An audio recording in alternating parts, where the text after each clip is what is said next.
Our last mechanism for horizontal gene transfer is conjugation.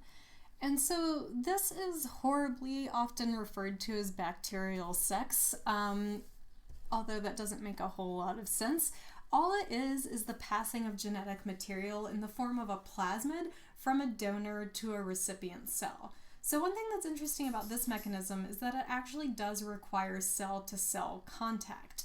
And these cells can be the same species, closely related, distantly related, just like we've seen with other forms of horizontal gene transfer. And so remember that plasmids are basically special pieces of extra chromosomal DNA. You can have no plasmids in a cell, you can have hundreds of plasmids in a cell.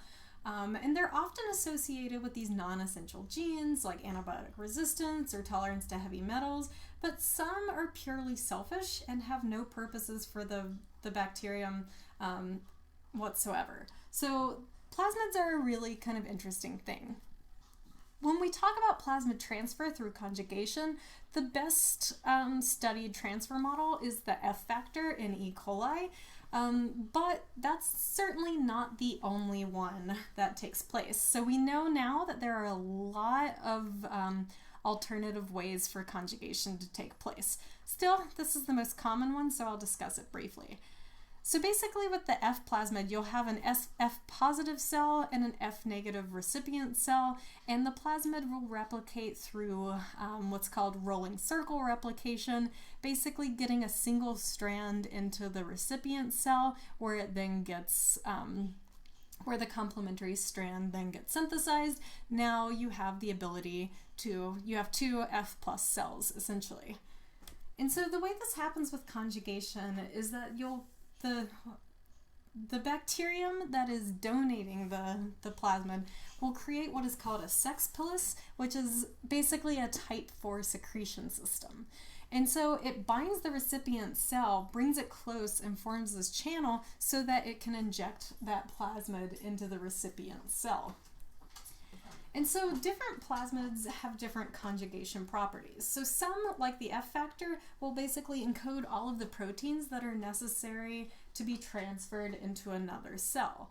Other plasmids are able to be transferred to a neighboring cell, but they don't encode the replication machinery. So basically it can't make that sex pilus, it can't get into another cell unless the cell is capable of doing it without that plasmid. So if another conjugative plasmid is present in the cell, that mobilizable plasmid can also be spread thanks to the other plasmid encoding that replication machinery.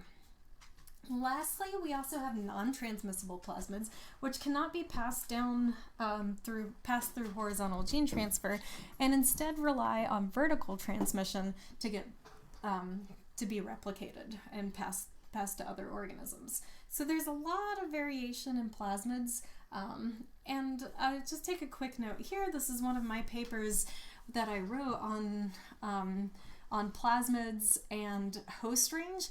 And honestly, the more I've dived into plasmids, including writing my own research papers on these, the less I understand them.